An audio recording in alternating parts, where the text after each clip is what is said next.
In the pre-dawn hours of a Friday morning, Don Engstrom heads to his job at a nearby metal cutting shop. Waiting for a light near the Seattle airport, he notices another car. First thing I saw, the Mustang was off to my right, and it just kind of came through the intersection very slowly. The car door just slowly opened, and a gentleman just kind of tumbled out onto the ground. There were 3 shots, bang, bang, bang. Engstrom immediately calls 911. 911, what are you reporting? Gunshot, it looks like a killing on 8th Avenue and 188th Street. And you actually saw somebody get shot? A guy was slumped out of the car. He stopped at the intersection, and I heard 3 gunshots. Somebody pushed him out of the car, and then he took off heading east on 188th. Sheriff's deputies race to the scene. The body is still lying in the intersection. There was a pooling of blood around the head region and what appeared to be a single gunshot wound to the right temple. A driver's license identifies the murder victim as 61-year-old Ronald Whitehead. Ron Whitehead was killed essentially execution style. And the killer leaves a critical clue. The shooter is most likely left-handed, given the way that bullets had traveled, and where Mr. Whitehead obviously was sitting in his seat. With no apparent motive, the murder of Ronald Whitehead turns into one of the most complex and twisted cases Seattle detectives have ever faced.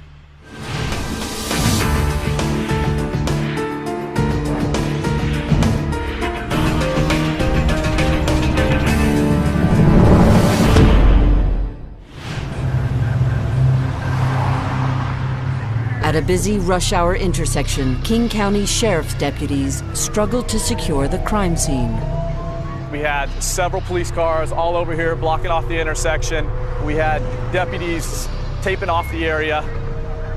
We had to divert traffic away from this intersection. There were evidence there that could have been destroyed as other commuters were going to work. The main evidence was Mr. Whitehead's body, which was lying in the intersection. He'd obviously been shot once in the head and 3 times in the back. And there were some shell casings around his body, 3 shell casings. When I looked at the head stamp on the shell casing, it said 9x18 MAK. The 3 shell casings are rushed to the ballistics lab. I received 3 shell casings from the crime scene. I examined those and determined that they were 9mm Makarov. And Makarov is a brand of Eastern European pistols. The victim's body is sent to the medical examiner for autopsy. I then examined 3 fired bullets from the body of Ronald Whitehead and determined that they were also of the caliber 9mm Makarov. The blood spatter would tell us that the shooter was in the back seat behind Mr. Whitehead. The entrance wound was left of the middle of his skull and exiting out his right temple, hence the left to right shot. Once he was shot in the head, he of course was dumped and then shot 3 more times. The back wounds were shot at a much greater distance. And that would also be consistent with what the eyewitnesses said at the scene, that the body came down, fell out of the car, and then they heard more shots. Detectives interviewed Don Engstrom, the witness who reported the shooting. I was looking to my right and saw a Ford Mustang at the light, and he slowly came across the intersection. The car door just slowly opened. But then they saw a foot kicking the body out of the car and into the street. The witnesses then reported hearing between 2 and 3 gunshots from the direction of the black Ford Mustang. After the 3 gunshots, the driver's side door quickly closed. The car made a quick right turn, like a whipping motion, and just sped down the street, eastbound. And then the car sped off in the opposite direction where the witnesses were. They could not identify the driver of the car or tell how many people were in the car. To see someone get shot before your very eyes was very shocking. To this day, I never get out of my car without locking it because of that instance. So, no, I'll never forget. That was a shocking thing for me. The witness's account of the shooting and the stolen Mustang give detectives a possible motive. Initial action of the car being taken, the first reaction was that this was a carjacking. Detectives urgently need to find Whitehead's car. They realize one thing not found at the crime scene may give them their best lead. One of the things that detectives first were looking for is Ronald's cell phone. It was not in his pockets or in a cell phone pouch that was on his belt. Most cell phones have GPS. Perhaps by finding his cell phone, they could also find his car, which they really wanted to find, the Mustang. Detectives drive to Whitehead's house. And when detectives went to the house, they first encountered Velma Whitehead, who was Ron Whitehead's wife, John Ogden, who was Ron Whitehead's stepson. Also present was Ron Whitehead's daughter from a previous marriage, Kimberly Whitehead. The family is shocked by news of the brutal murder. My television set was on one of the local news stations, and that was how I found out that he was actually dead. He was lying in the middle of the street with a yellow tarp over his body. And then it was breaking news, and I knew it was him. I knew that he was dead. Ronald's wife and stepson are equally devastated by the news. Velma was just crying. She was completely inconsolable. John, on the other hand, was on a couch, and he had a waste bucket nearby on the floor, and he was vomiting into that bucket. Detectives are sympathetic, but they also need to quickly gather as much information as possible. When I spoke to Velma, she told me that morning everything seemed normal. Ronald had worked at the same company for 42 years and maintained a very regular routine. He'd had his usual morning routine in the house, kissed her goodbye, and got in his car and driven on our way to work. Velma watched him leave down the street out of the front main window. But what happened after Ronald drove away is a mystery. Possibly in between when Ronald Whitehead left his residence and the time his body was dumped, that he may have picked up somebody. I was convinced that my father would never pick up a hitchhiker, but he would certainly stop and help someone who seemed like they needed help. And if that person wanted to take advantage of the situation, they could have gotten in the car and taken it, shot him. Speaking with Velma, detectives finally get a critical piece of information. To confirm that Mr. Whitehead's cell phone was not still in the house, he spoke to Velma and to John, and they both stated that Mr. Whitehead always takes his cell phone with him. And in fact, Velma told us that he generally charges up his phone on the way to and from his work. But even if Ronald's cell phone is still in the car, there's no guarantee that it is switched on. Both Detective Doe and I immediately understood that we needed to get a GPS hit off the phone if that was possible. Just hours after the murder, as detectives file an emergency request for Whitehead's cellular information, Velma Whitehead appears on television making her own desperate plea. There was a lot of media coverage about the murder, and then the follow-up with the family putting out their pleas for assistance from the public to help assist. If they know who's responsible, if they've heard talk, even if it's just gossip, come forward. Investigators review their case. Ronald Whitehead is brutally shot 4 times and dumped from his car. Carjacking appears to be the motive. An Eastern European handgun known as a Makarov was the murder weapon, and the GPS tracking of Ronald's cell phone may help locate his missing Mustang. The most important thing they needed to do was find Ronald Whitehead's Mustang. In any criminal investigation, and especially in a murder investigation, the first 48 hours are absolutely crucial. With time ticking and a dangerous carjacker on the loose, Seattle residents are worried they may be the next target.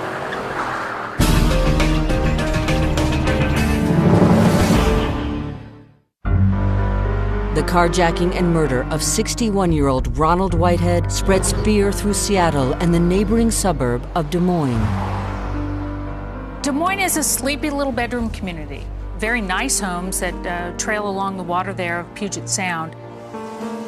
There was some fear in the community after this homicide happened, and the reason is because it appeared to be, at least on the surface, a random carjacking, and I think people became scared that, you could be driving to work or driving to the store or whatever and become the victim of a random carjacking. Ron Whitehead was a quiet family man who was well liked at work. He had no known enemies. My father, Ron, was a very dedicated family man. He was pretty quiet, kind of kept to himself a little bit. Ronald was a hard-working man. He invested in his retirement, so he knew that his family would be well taken care of, not only his immediate family, but his kids as well. Ronnie would have been a good dad to anybody. He was a good dad to his own children, and he was a good dad to Velma's children. He was assigned to work with me, and I was assigned to work with him, and we sat next to each other for about 9 years. He was like a mentor to many people, not just me, but to many people, and he kind of took people under their wings. As Ron's family and co-workers struggle with their grief, detectives get their first break. A ping off Ron's cell phone. The cell phone provider gave us a GPS ping, or latitude and longitude coordinates of where that phone was being active. Once we had the latitude and longitude, we started a search of the general area of where the ping was coming from. The decision was made to flood the area with plainclothes detectives and deputies to try to find the vehicle, which was eventually done about an hour later. And that led us to this location where a detective did locate Ron Whitehead's car. Ron Whitehead's car was parked up here in this parking lot of the Assisted Healthcare Center, right next to the dumpster you see over there. Detectives decide to place the vehicle under surveillance. Once detectives located the car, they didn't process it or take it away. They essentially set up surveillance on the car for about 48 hours, hoping that the killer would come back to the car. Inside the healthcare center, investigators interview employees. We started interviewing some workers that came in that morning. One of the workers was pulling into her normal parking spot, which is next to the dumpster. And when she was pulling in, she noticed the black Ford Mustang. She observed a male wearing a dark-colored sweatshirt that was pulled up over his head, getting out of the vehicle and slamming the driver's side door. The witness describes the driver as small. Based on her statement, detectives know exactly when the Mustang pulled in. She clocked in at 05:53 hours, but she believed that she saw the individual not more than a minute prior. 5:44 was when a 911 call was placed about Ron Whitehead's murder. So that gave us a window of 8 minutes. So we surmised that the Ford Mustang drove directly to the healthcare center after committing the murder. When there was absolutely no activity, we decided to impound the vehicle. Dogs are brought in to try and pick up the driver's scent, but the trail ends. Ron's black Mustang is sent to the police lab. Once the car was in the lab, it was to be processed by the forensic scientists of the Washington State Patrol Crime Lab in coordination with our latent print examiners.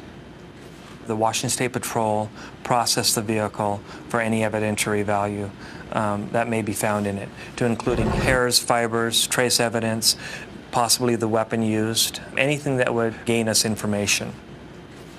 The latent print examiners recovered hundreds of latent prints from within the car and on the exterior of the car. Again, we're looking at areas where the suspect may have touched. If this was a carjacking, he would have gotten into the car from the outside, obviously. We were able to establish the victim's fingerprints inside his vehicle, as well as other family members. No other fingerprints are found, but lab techs do find a shell casing and a bullet inside the car. The 3 fired spent casings from the crime scene were microscopically compared to the spent casing that was found from his Mustang. The 4 spent casings were indeed fired in the same 9mm Makarov pistol. The bullet was discovered embedded in the driver's side floorboard. The track of the bullet went actually through past the steering wheel and down through the dashboard. By tracing the trajectory, the forensic specialists get a critical clue. The angle of the trajectory shows that it was from a left to right fired shot. So the forensic scientists told us that the shooter is most likely left-handed, given the way the bullet had traveled and where Mr. Whitehead obviously was sitting in his seat. As detectives analyze the evidence, they begin to rethink their first impression. Initially, this appeared to be a carjacking, but many things, as the investigation progressed, said this was not a carjacking. Very typically, after the car is dumped, the thief will take stuff out of the car, stereos or navigation devices or anything like that, and it had not been taken by the alleged carjacker. Investigators shift their focus. They run a routine background check on Ronald Whitehead. I did find that Mr. Whitehead had a number of guns registered to him. From those numbers of guns, he had 2 Makarovs registered under his name. It's a startling development. Whitehead may have been killed with his own gun. Detectives ask Velma Whitehead to collect all the firearms Ron had at the house. Velma Whitehead, she did produce several weapons. She produced 1 Makarov pistol, and she produced the box to another Makarov pistol. Velma told us that Ron occasionally carried a pistol, but to her knowledge, she didn't have any specifics on what weapon that was. Detectives consider the evidence. The shell casing and bullet found in Ron's car match those recovered from the crime scene and Ron's body. One of Ron Whitehead's own 9mm Makarov handguns is missing. A witness describes a small suspect wearing a hooded sweatshirt ditching Ron's car just minutes after the 911 call. As investigators focus on Ronald Whitehead's missing 9mm Makarov handgun, a call comes in from one of the Whitehead's neighbors. He called the detectives and said, well, my 2 children have seen John Ogden in the neighborhood, and he showed them a gun. When we asked the son and daughter, when was the last time you saw John with a gun, with his pistol? They said Wednesday, 2 days before Mr. Whitehead's murder. Detectives ask Velma Whitehead and her 16-year-old son, John Ogden, to come in for interviews. We interviewed Velma first, while John waited in the lobby. Velma described Mr. Whitehead as a loving, caring person. She told us about their loving relationship, their marriage. She loved him quite a bit, but that there were minor problems in the marriage, mainly dealing with their financial situation. She stated she believed that they were somewhere in the vicinity of $75,000 in debt. Detectives press Velma further on the state of her marriage. During the interview, we asked Velma if she believed that Ron was having an affair, and she stated no. We asked her also specifically if she was having an affair. She answered no. When detectives question John, they focus on his relationship with Ron Whitehead. John Ogden was less than a year old when my father Ron met Velma. John said that Ron was a good father to him. He's the only father he ever knew. They would work on the cars together. My dad was very helpful with his schoolwork. It was literally like my dad was John's father. Okay, and for the purposes of this conversation, Ron is essentially your father, right? Yeah. He's technically your stepfather, but he's the only father you've ever known, right? Okay. Detectives press John about being seen with a gun just days before his father's murder. John Ogden initially lied to the detectives and said that had never happened. The detectives confronted him on that and said, other kids have told us you've seen you with a gun. In fact, they described very specific type of guns that you have at your house and that we now have.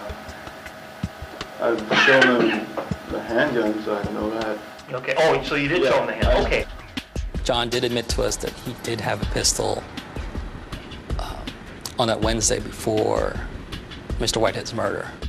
Yes. Which gun are we talking about back then? Starts with an N. I can't really pronounce it. How about Makarov?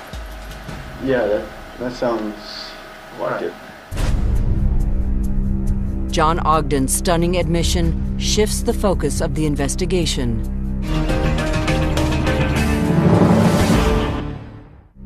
Detectives decide to send the Whitehead family computer to forensics for analysis.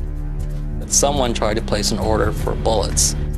Digging deeper into the computer, investigators determine it was John Ogden who was trying to buy ammunition. I was able to determine that it was John actually visiting that site because of the other sites that were visited. The websites that surrounded the Macroft website were, again, John's personal web pages and online gaming. These are websites that Mr. Whitehead or Velma wouldn't have visited. The computer yields still more incriminating evidence. The internet activity from the date just before the crime occurred, the night before the crime occurred, and into that early morning showed that John was actually on the computer. Ron had earlier told detectives he was sick and throwing up the night before Ron was killed. But his computer tells a different story. John Ogden was not as bedbound as he portrayed to us in his various interviews. Then, surprising news. It seems Velma wasn't telling the whole truth either. It was determined that Velma was having an affair with one of her co-workers, which is in direct conflict with what she told us in one of the original interviews with her. We interviewed Velma's co-workers. It was common knowledge that Velma was having an affair. Velma's co-workers knew this by watching their behavior. The little games they played, the flirtations, and the gifts. After discovering Velma's affair, detectives take a closer look at the Whitehead family finances. Velma Whitehead, as a result of Ron Whitehead dying, got about a little over $1.8 million. As the evidence mounts, detectives decide to take another hard look at Ron's Mustang. We disassembled part of the car so that the forensic scientists and our latent examiners can actually review the items in their lab in a controlled environment. Detectives review photos taken of the Mustang the day it was recovered. Based on the back seat of the Mustang belonging to Ron Whitehead being down at the time of its recovery, there was a strong indication and possibility that the killer hid in the trunk area of the Mustang and came out of the trunk area through the open or put down the back seat. That theory came up, so that's why we decided to process the trunk of the car. Our latent examiners did find a set of palm print that was on the crossbar in the trunk of the car. The palm print found on that bar behind the seat was actually very consistent with somebody having been in the trunk and then using their hand to brace themselves as they came through the trunk and then using their other hand to shoot Ron Whitehead. But the palm print doesn't match any member of the Whitehead family. Detectives try a new direction. They gather the records for all the Whitehead family phones. This time, they hit pay dirt. Detective Doe was able to get everyone's cell phone records, laid them out on the table, looked at them side by side, and we saw a definite irregular phone pattern the night of the murder. I saw a phone number that was dialed at 0013 in the morning from the Whitehead residence on March 18th, 2005. After the time that Jonathan and Velma said that they went to bed on the night prior to the murder. The mystery number dialed that night from the Whitehead family line is a prepaid cell phone. Detectives check the phone's electronic serial number. That cell phone serial number was registered to Jonathan Ogden. John Ogden had upgraded his phone to a flip phone and deactivated his old cell phone. But then 2 days prior to Mr. Whitehead's murder, on March 16th, John Ogden's old cell phone became active again. We were able to determine that the reactivation was done via computer. What investigators learn next shocks them. I was able to determine that Velma visited the cellular service website while logged into Windows under her account. That led to the conclusion that Velma added minutes to this phone. Phone records from the night Ron was murdered show John's new cell phone communicating with his old reactivated cell phone. John Ogden's phone had exchanged 53 text messages with this phone in the hours before Ron Whitehead was murdered. During the short time John's old cell phone was active, it called only 4 numbers. One of the numbers was to Jonathan Ogden's cell phone. A second number was to the Whitehead house. The killer also called 2 other numbers. The numbers that were students at Mount Rainier High School, where John Ogden went to high school. The first student indicated that he had no idea whose number that was. When we questioned a second student at Mount Rainier High School, he said it was probably Wilson Sayachek. Wilson Sayachek is John Ogden's friend. That is the very first time in this investigation detectives had heard the name Wilson Sayachek. With 2 prime suspects and now a possible third, detectives decide it's time to act. We had information that Velma and John were making plans to leave the state of Washington. Investigators plan a massive one-day push to gather the final evidence they need. On June 22nd, 2006, this was going to be the day that cracked this case. There were several objectives we had to meet. Find out who was on the other end of that mystery cell phone. Get truthful statements from Velma and John. And find out whose palm print that was in that Ford Mustang. Detectives head first to the home of John Ogden's high school friend, Wilson Sayachek. When they went to serve the search warrant on Wilson Sayachek's house, they realized that his house was about a block away from where the Mustang, Ron Whitehead's Mustang, was dumped. Which is the same direction as that canine dog had led us from Mr. Whitehead's Mustang. A background check on 16-year-old Wilson Sayachek shows a history of trouble with the law. We discovered that Wilson Sayachek was a known gang member in the White Center, Seattle area. And we discovered that Wilson Sayachek was currently in custody. Wilson was currently held at the Youth Service Center for an unrelated weapons charge. While we were en route, we called the latent examiner to tell them that they needed to compare Wilson's palm prints to the unidentified one in the trunk of Mr. Whitehead's Mustang. Detectives Doe and Garski interview Wilson Sayachek. We had him sign his Miranda rights. And when he signed it with his left hand, that was a significant issue for us also, because the forensic scientist who examined Ron Whitehead's car said that the shooter was most likely left-handed. Sayachek admits John Ogden gave him a cell phone just 2 days before Ron Whitehead was murdered. He tells us that John Ogden gave him that cell phone just so they can talk about auto parts. We put a calendar in front of him, and we circled the date of March 18th, and we started asking questions around the date of March 18th. March 18th was the day Whitehead was killed. He started to back off a little, started being concerned about being wrapped up in a murder beef. He started to see why we were really there. So basically, you guys are just trying to find information. Tell me straight up right now, because it really seems like you're trying to put me in a murder rap right now. Can we prove it with you? Don't, you're the investigator. I know, but I'm asking you, can we prove it? I don't even know how to do it. Detectives stopped the interview with Sayachek. We thought it would be better for us to stop our interview on Wilson Sayachek, just simply get him locked into the story, leave him, hope we get that print back, and then confront him with that information. At the same moment, other detectives are questioning suspects Velma Whitehead and John Ogden. John Ogden was contacted by other detectives and basically said he did not want to be interviewed, and he left.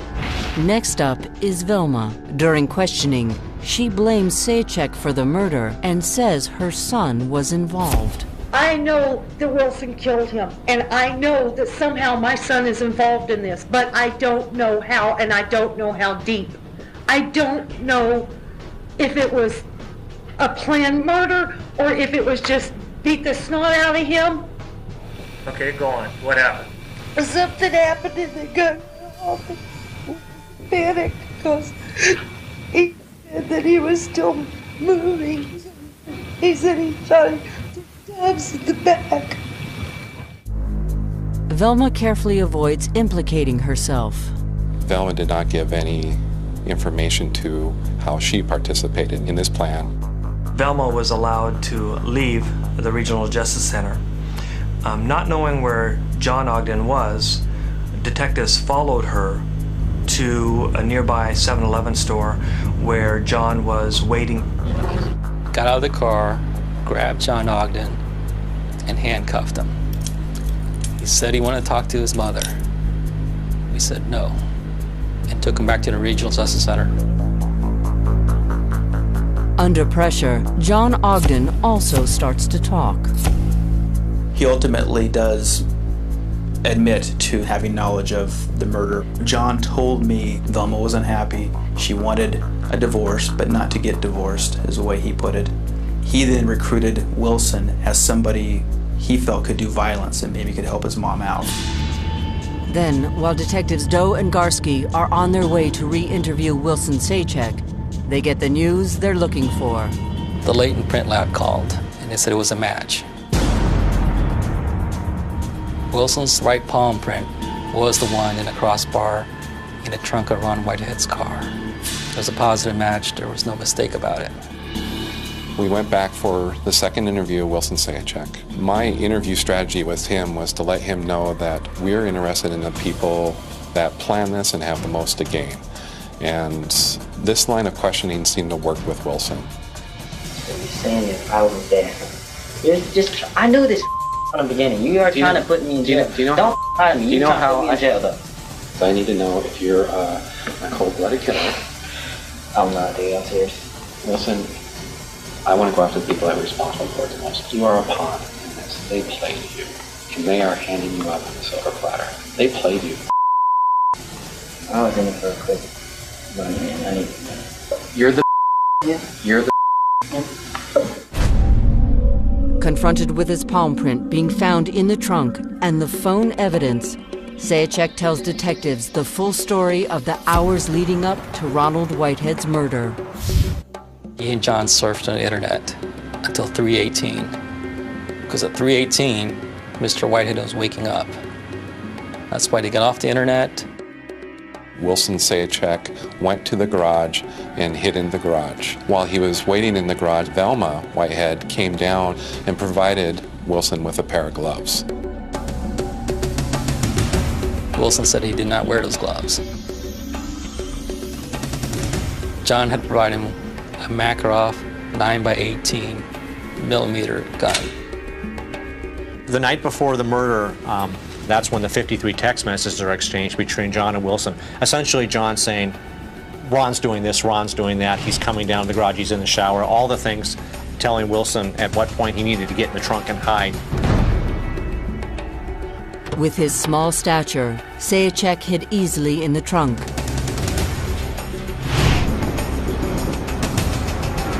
Two miles down the road, he slipped quietly into the back seat. Wilson told us that he shot Ronald Whitehead in the back of the head. Wilson Saychek displayed this to us by standing up, standing behind me, putting his hand to the back of my head, on the left side of my head, in almost the same spot where Ronald Whitehead was shot, and he said, "This is where I shot him." At 5:44, Wilson calls John Ogden's cell phone. He had called back to say the deed was done. At this point, Saychek ditches the car at the health center and walks quickly to his house. Ron Whitehead's dead body is still lying in a pool of blood at the intersection. Wilson told us he was paid $1,000 for the murder of Mr. Whitehead. He was also promised auto parts. At that point, Wilson Sayachek was under arrest for the murder of Ronald Whitehead. Wilson Sayachek and John Ogden are both charged with murder. A search warrant served on Sayachek's home yields still more evidence.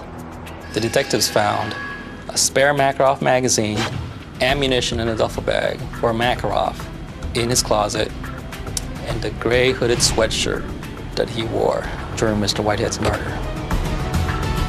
In the yearbook, he's wearing a gray hooded sweatshirt. That was of interest or of importance because the witnesses at the healthcare facility where Ron's car had been dropped off saw the suspect matching that description with the gray hooded sweatshirt. Detectives' next move on Velma Whitehead. Velma Whitehead was called by detectives and told to come pick up her son. This was a ruse to get Velma Whitehead to come to the Regional Justice Center. When she came in, she was immediately arrested for the homicide of her husband, Ron Whitehead. The three suspects in the murder of Ronald Whitehead are all now in custody. For family and friends, the arrests are shocking. I was really surprised. I thought, I hope justice is served here. It hurt. I was physically ill. I had sat next to Velma during many, many interviews with the media, begging for the killer to come forward. And she was there sitting next to me the whole time. It was awful. For prosecutors, it's an incredibly complex case.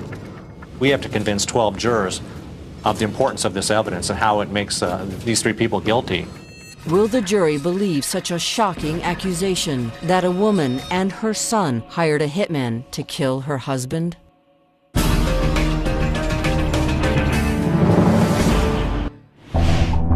Velma Whitehead, her son John Ogden, and Wilson Sayachek are all charged with first-degree murder. Sayachek is the first to be tried. We had to kind of figure out what evidence we would use against each of these three defendants, because there really was different evidence in each case. For prosecutors, it's a challenging case. It's especially the phone records, computer records, and all that kind of stuff. And trying to put all that together in kind of a coherent theory and present that to the jury was very, very difficult. After 3 days of deliberations, the jury is unable to reach a verdict. But a majority of the jurors had decided to find him not guilty. Luckily, some of the jurors decided to find him guilty. With a hung jury, prosecutors have the option to retry Sayachek. They still believe he is guilty, so they rethink their approach to the case. We tried him again. And in a week after that, our narcotics detective, while doing a search warrant in a different county, found the missing Makarov pistol. That resulted in a mistrial because it was brand new, very, very important evidence that came up in the middle of the trial. For prosecutors, the stakes keep getting higher. Then, as they prepare for a third trial, there's startling new evidence. When prisoners are in the King County Jail, all of their inmate phone calls are recorded. We learned that they had a lot of recordings for Wilson Sayachek, but they turned out to be in Laotian. Interestingly enough, co-worker in my office speaks fluent Laotian, and I had her just sit down and say, let's listen to a sample of these calls, see if you have any, there's anything interesting. She started listening to one of them in my office, and all of a sudden she goes, he's admitting the killing. I said, what? จะไปฆ่าเขาแท้บ่ฮะโดยจะฆ่าเขาแท้แม่นบ่โดยจะบอกความจริงว่าไผเฮ็ดนำแน่หันได้ยินบ่โดย The third trial of Wilson Sayachek never takes place. He ultimately pled out to murder in the first degree. Wilson was too arrogant to realize that this case would catch up with him, because when this case did catch up with Wilson Sayachek, he wasn't prepared for the outcome, which was 25 years of his life that he's going to be serving in Walla Walla. John Ogden is next to face a jury.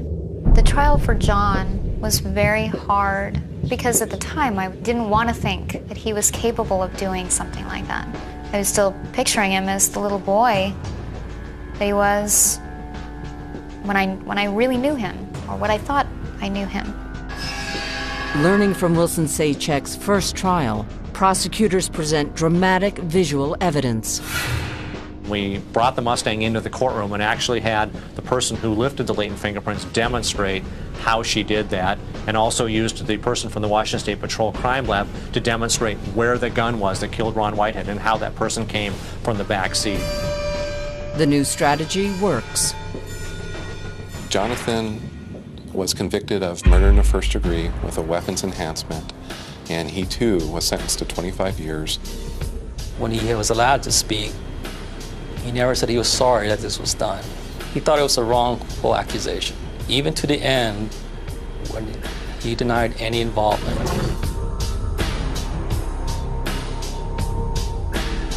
Velma Whitehead chooses not to face a jury. Instead, she pleads guilty to first-degree murder.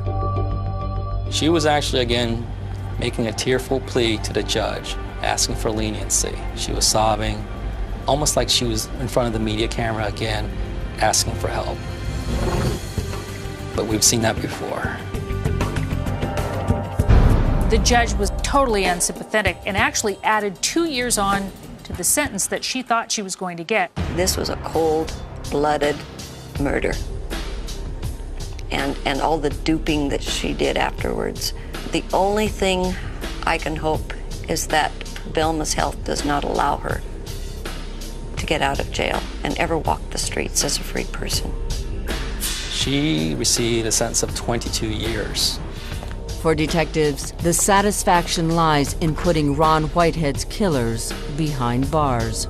Ron Whitehead was a decent man who went to work for over 40 years, made money for his family.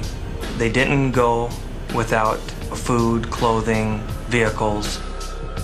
It's hard to believe that a mother and a son can conspire to kill a husband and a stepfather.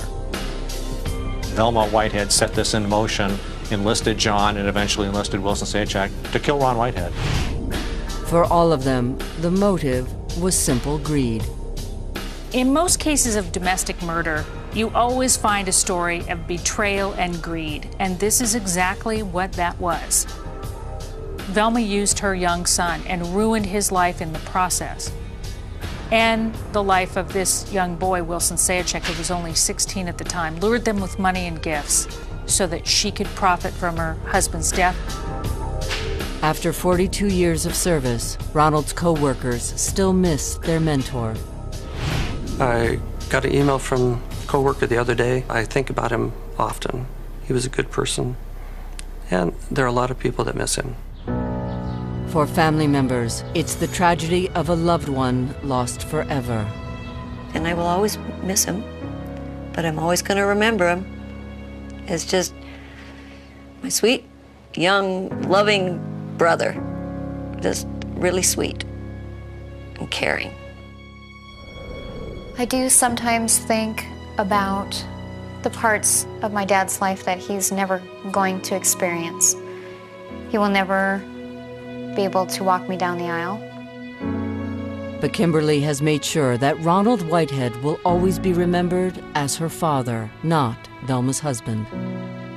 She had her name inscribed in his headstone. I had it replaced. And she no longer has custody of his remains. I do.